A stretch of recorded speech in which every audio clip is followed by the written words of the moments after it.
Lição 12. O papel da pregação no culto. Textuário.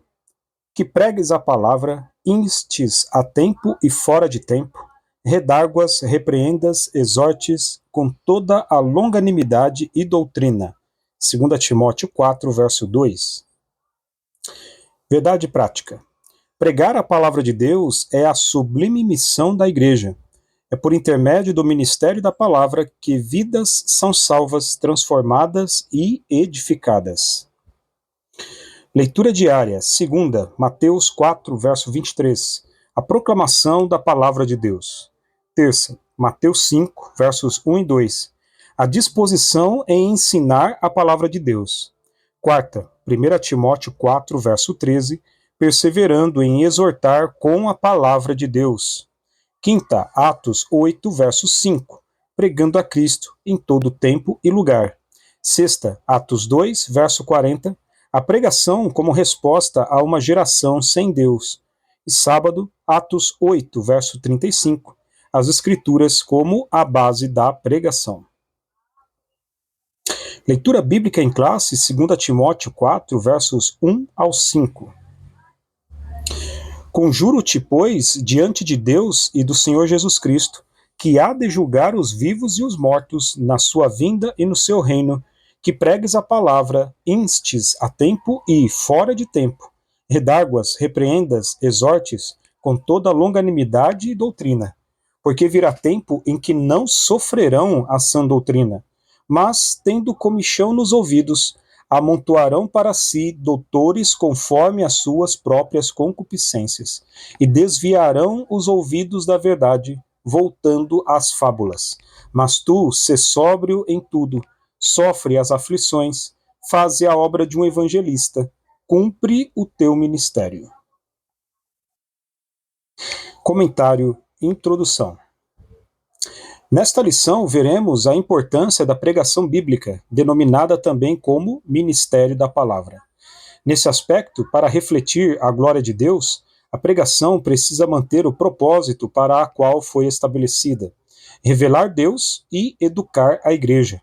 Por isso, podemos afirmar que o ministério da palavra é importante, pois assim a igreja é edificada e moldada pelos valores do reino.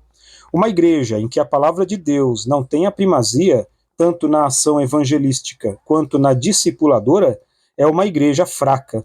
Portanto, a natureza da pregação precisa ser bíblica e cristocêntrica. Em outras palavras, deve possuir sólidos fundamentos.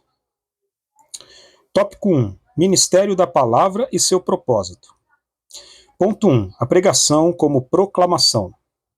O propósito mais sublime do ministério da palavra está no fato de ele revelar Deus às pessoas. Frequentemente, as Escrituras se referem a esse aspecto da pregação como sendo uma proclamação. O verbo grego kerisso, traduzido como proclamar, é usado nesse sentido em vários textos do Novo Testamento.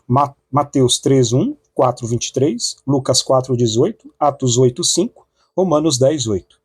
Nesse aspecto, a pregação tem o propósito de revelar Deus às pessoas. 1 Coríntios 1:21. Esse fato por si só mostra a grandiosidade da pregação, trazer o conhecimento de Deus. Ponto 2. O caso emblemático de Lídia, Atos 16:14. Enquanto Lídia ouvia a pregação feita por Paulo, o Senhor abriu-lhe o coração. A pregação foi o instrumento que Deus usou para se revelar àquela mulher, e o resultado disso foi a sua conversão. Deus é glorificado na revelação de sua palavra. Esse fato é destacado por Paulo na sua carta aos Romanos, de sorte que a fé é pelo ouvir, e o ouvir pela palavra de Deus, Romanos 10:17. Assim, devemos nos conscientizar de que a pregação da palavra de Deus é mais do que uma simples exposição de ideias, mais do que um discurso inflamado.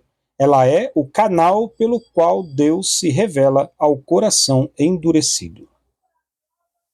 Ponto 3. A pregação como instrução.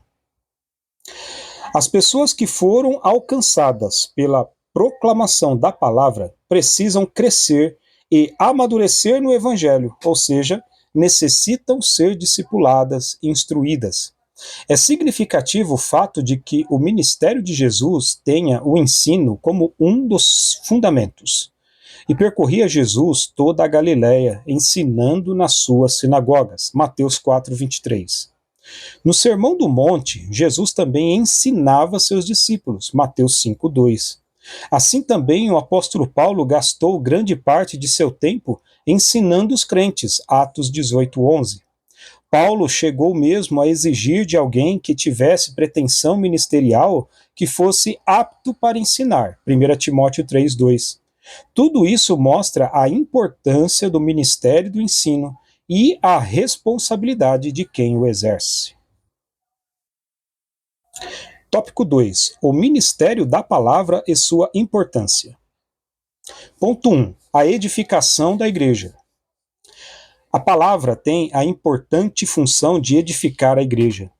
Essa edificação vem pelo confronto que o Espírito Santo traz pelo ministério da palavra, que exorta e consola. Às vezes, isso pode vir em um tom de elogio, 1 Coríntios 11:2, ou em uma forte repreensão, 1 Coríntios 11:17. O termo grego paraklesis, traduzido como exortar e consolar, significa um chamado para ajudar e encorajar. Ele ocorre com muita frequência no Novo Testamento, sendo a maioria das vezes no contexto da igreja. Assim, vemos Paulo solicitando a Timóteo que persistisse em ler, ensinar a palavra e exortar, 1 Timóteo 4,13, e Lucas destacando que a igreja andava na consolação do Espírito Santo, Atos 9,31. Em ambos os textos se pressupõe o ministério da palavra como instrumento de exortação e edificação. Ponto 2. Formação de valores. A pregação é importante instrumento para a formação de uma consciência cristã. A guerra cultural travada nos últimos anos contra a fé cristã mostrou a necessidade de a igreja firmar cada vez mais os seus valores. Isso, contudo, só pode acontecer de forma eficaz por meio da formação de uma consciência cristã fundamentalmente bíblica. Isso significa que a igreja precisa mostrar, de forma bem didática, sua forma de pensar, crer e agir, ou seja, é preciso definir sua cosmovisão, isto é, sua visão de mundo. Uma visão que seja diferente à da cultura secular. Esta, por sua vez, sempre se mostrou hostil ao povo de Deus. Do contrário, não seremos capazes de resistir à inversão de valores por ela disseminada. Ponto 3. Resistindo diante de uma cultura sem Deus. Jesus censurou seus discípulos, chamando-os de geração perversa, porque os viu agindo com incredulidade. Mateus 17:17. A influência de uma cultura sem Deus havia atingido negativamente os que andavam com Jesus. Por sua vez, no Pentecostes, Pedro também exortou seus ouvintes a salvarem-se daquela geração perversa. Atos 2:40. Assim, também Paulo escreveu que Demas, um amigo de ministério, havia amado aquela presente era e o abandonou, 2 Timóteo 4,10. Esse mesmo apóstolo exortou os crentes de Roma a não se conformarem com aquela presente era, Romanos 12:2. Nas duas últimas referências, a palavra grega aion, traduzida como era ou século, é uma referência clara a uma cultura sem Deus. Tópico 3. O ministério da palavra e sua fundamentação. Ponto 1. Deve ser cristocêntrico.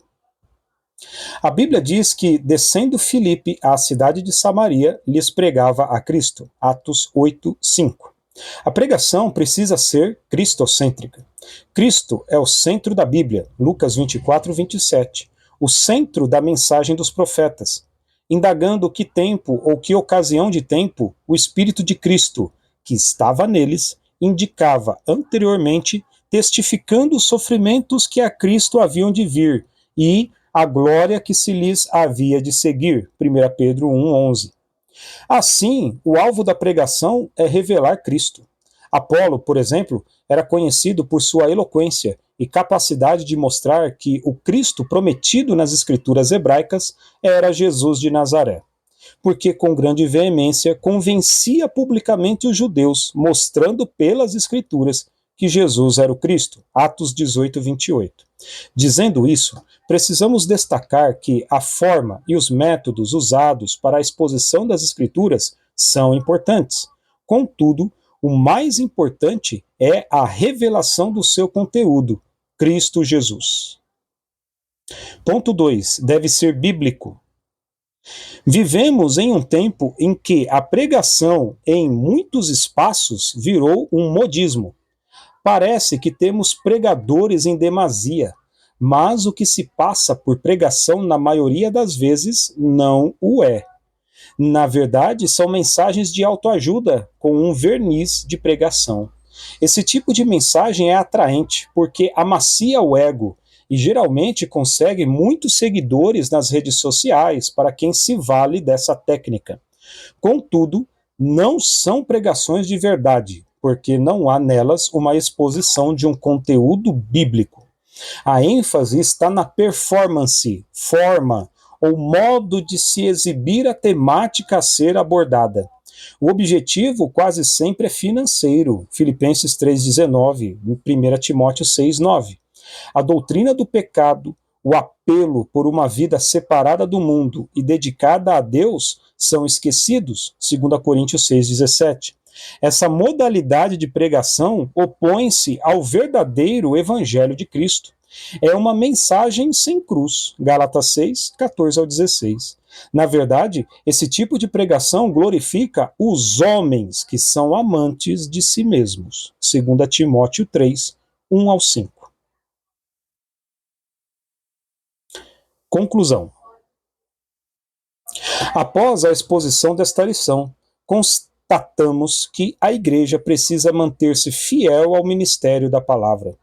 Isso só pode ser feito por meio de uma pregação genuinamente bíblica que reflita os valores do reino de Deus.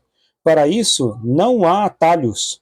Numa cultura cada vez mais hostil à fé cristã, a Igreja necessita proclamar as verdades do reino por meio da poderosa pregação da palavra de Deus. Amém.